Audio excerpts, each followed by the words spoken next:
Halo, Assalamualaikum, salam sehat untuk semua sahabat Galeri Bahasa. Teman-teman bisa menyaksikan gambar-gambar di samping saya ini. Kira-kira mereka sedang apa ya? Ya, sebagian dari kita pasti akan menjawab sedang lamun, Bu. Sedang berimajinasi, sedang berhayal, sedang berfantasi. Nah, kali ini kita akan membahas hal-hal yang berhubungan dengan hayalan, yang berhubungan dengan fantasi.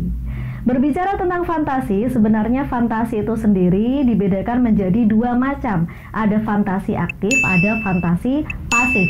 Fantasi aktif adalah fantasi yang dikendalikan oleh pikiran, dikendalikan oleh kemauan. Misalnya perancang busana, penulis, pengarang, mereka berfantasi, berimajinasi untuk menciptakan karya-karya hebat yang bermanfaat. Sedangkan fantasi pasif adalah fantasi yang tidak dikendalikan oleh pikiran.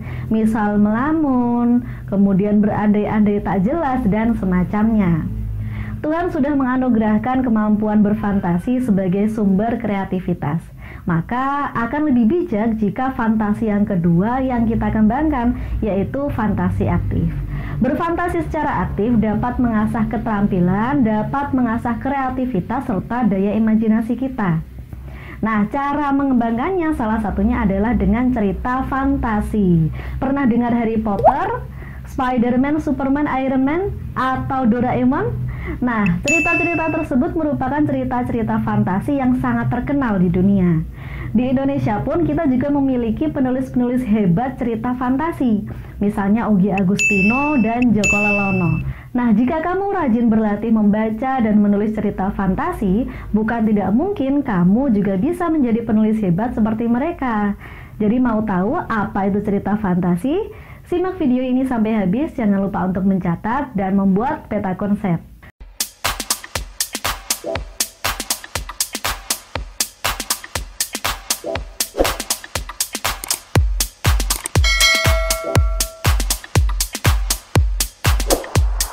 Cerita fantasi merupakan bagian dari cerita fiksi atau rekaan. Namun, tidak semua cerita fiksi bisa disebut sebagai cerita fantasi. Fiksi seringkali mengaitkan kenyataan dalam penceritaannya. Misalnya, dalam sebuah narasi, dalam sebuah cerita kita mengatakan, ayah saya adalah seorang jutawan. Walaupun itu fiksi, walaupun itu rekaan, tapi sangat mungkin akan terjadi dalam dunia nyata.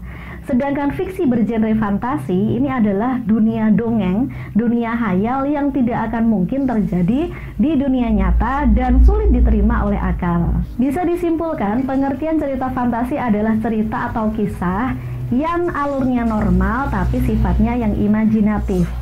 Tokoh, kemudian setting maupun konflik terkesan tidak realistis dan tidak bisa diterima oleh akal. Kemudian bagaimana ciri umum dari cerita fantasi ini? Ciri umum yang pertama, dalam cerita fantasi pasti ada keanehan, ada keajaiban, ada kemisteriusan yang sulit terjadi ketika di dunia nyata.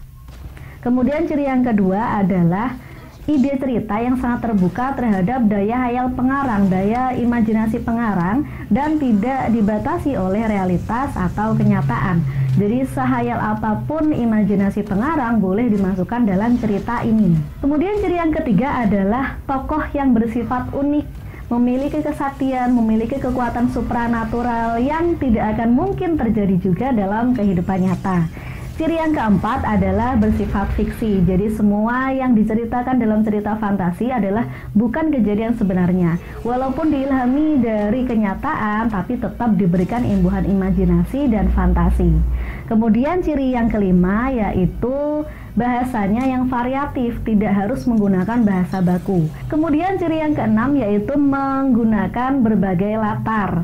Kadangkala diceritakan di zaman sekarang, kadangkala diceritakan di lain zaman. Nah, berdasarkan latarnya ini, cerita fantasi dibedakan menjadi 3 macam. Ada cerita fantasi yang menggunakan latar lintas waktu masa lampau, ada yang menggunakan zaman sekarang atau sezaman, ada pula yang menggunakan lintas waktu futuristik atau masa yang akan datang. Kemudian dari segi kesesuaiannya dengan kehidupan nyata, cerita fantasi dibedakan menjadi dua macam. Ada fantasi total, ada fantasi irisan. Fantasi total adalah cerita fantasi yang semuanya mulai dari nama orang, nama tempat, konflik, dan sebagainya adalah hasil dari fantasi pengarang. Sedangkan fantasi irisan adalah cerita fantasi yang kaya akan imajinasi namun tetap menyebutkan unsur-unsur dalam kenyataan. Misal dalam cerita Anak Rembulan karya Joko Lelono, beliau tetap menyebutkan Ulingi Blitar sebagai latar tempatnya. Kemudian kita masuk ke struktur cerita fantasi. Cerita fantasi mempunyai beberapa struktur. Struktur yang pertama yaitu orientasi. Orientasi ini isinya adalah pengenalan terhadap tokoh maupun latar dalam cerita tersebut. Kemudian struktur yang kedua yaitu komplikasi, mulai ada permasalahan sampai permasalahan nanti memuncak. Dan struktur yang ketiga yaitu resolusi. Resolusi ini berisi penyelesaian dari konflik yang muncul tadi. Kemudian struktur yang keempat adalah koda. Koda ini bisa berupa penutup, berupa intisari dari cerita maupun hikmah yang dapat diambil dari cerita tersebut. Koda ini bersifat opsional, boleh ada, boleh juga tidak ada. Kemudian kita masuk ke ciri kebahasaan dalam cerita fantasi. Ciri kebahasaan yang pertama yaitu menggunakan kata ganti dan nama orang sebagai sudut pandang penceritaan. Misal aku, dia, kemudian Doni, dan sebagainya. Kemudian ciri kebahasaan yang kedua yaitu menggunakan kata yang berhubungan dengan panca indera untuk mendeskripsikan latar. Dan ciri kebahasaan yang ketiga yaitu menggunakan pilihan kata dengan makna kias dan makna khusus. Contohnya, alien itu berhidung mancung. Dengan hidungnya yang menjulang, ia mengendus sekeliling. Kemudian ciri kebahasaan yang keempat yaitu kata sambung penanda urutan waktu. Misalnya setelah itu, kemudian, ketika, sebelum, dan sebagainya. Selanjutnya ciri kebahasaan yang kelima yaitu penggunaan kata atau ungkapan keterkejutan untuk menggerakkan cerita. Misalnya tiba-tiba seorang alien yang berukuran besar datang. Gitu. Kemudian ciri kebahasaan yang terakhir yaitu menggunakan dialog atau kalimat langsung. Baik, sekian dulu materi kita kali ini. Jika masih ada yang didiskusikan, langsung ke kolom komentar ya.